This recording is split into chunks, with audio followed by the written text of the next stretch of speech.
Chapter 2. At isang lalaki sa lipi ni Levi ay yumaon at nag-asawa sa isang anak na babae ng lipi ni Levi, at ang babae ay naglihi at nanganak ng isang lalaki, at nang kanyang makita na maganda ay kanyang itinagong 3 buwan, at nang hindi na niya maitatagong malaon ay ikinuha niya ng isang takbang yantok at pinapahiran niya ng betun at ng sahing, at kanyang isinilid ang bata roon at inilagay sa katalahiban sa tabi ng ilog, at tumayo sa malayo ang kanyang kapatid na babae upang maalaman ang mangyayari sa bata.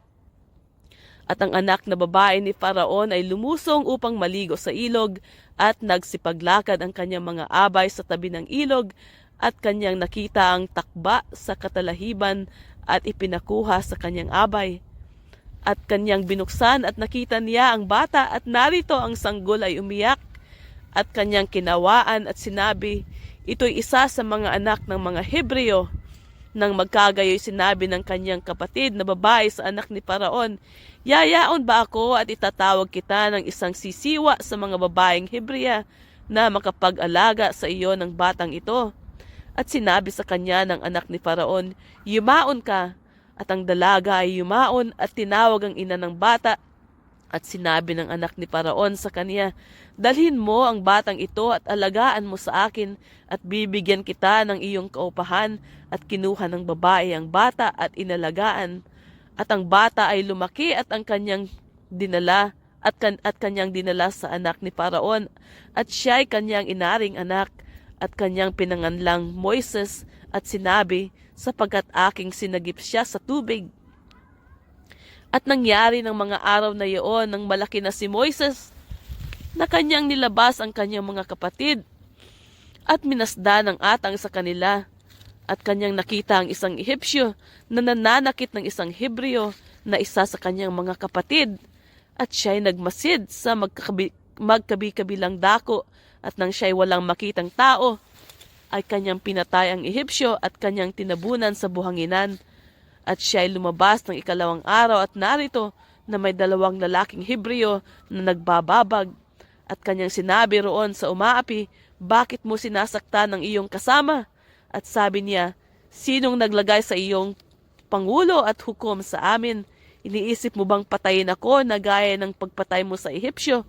At natakot si Moises at nagsabi, tunay na ang bagay na iyon ay nahayag. Nang mabalitaan nga ni Faraon ang bagay na ito, ay minithi niyang patayin si Moises. Datapwat si Moises ay tumakas sa harapan ni Faraon at tumahan sa lupain ng Madian, at siya ay umupo sa tabi ng isang balon. Ang saserdote nga sa Madian ay may 7 anak na babae, at sila'y naparoon at umigib ng tubig, at kanilang pinuno ang mga inuman upang painumin ang kawan ng kanilang ama. At ang pastor ay dumating, at sila'y pinalayas. Datapwat si Moises ay tumayo, at sila'y tinulungan at pinainom ang kanilang kawan. At nang sila'y dumating kay Raquel na kanilang ama, ay sinabi niya, bakit kayo tumindik na madali ngayon? At kanilang sinabi, ipinagsanggalang kami ng isang Ehipsyo sa kamay ng mga pastor, at saka iniigib pa niya kami ng tubig at pinainom ang kawan. At kanyang sinabi sa mga anak niya, at saan naroon siya? Bakit ninyo iniwan ang lalaking iyon? Tawagin ninyo siya upang makakain ng tinapay.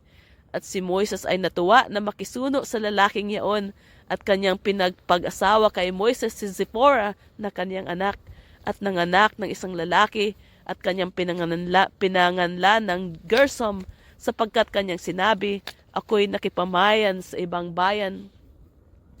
At nangyari, pagkaraan ng maraming araw, na ang hari sa Ehipto ay namatay, at ang mga anak ni Israel ay nagbuntong hininga dahil sa pagkaalipin, at sila'y dumaing, at ang kanilang daing ay umabot sa Diyos dahil sa pagkaalipin, at dininig ng Diyos ang kanilang hibik, at naalaala ng Diyos ang kanyang tipan kay Abraham, kay Isaac at kay Jacob, at nilingap ng Diyos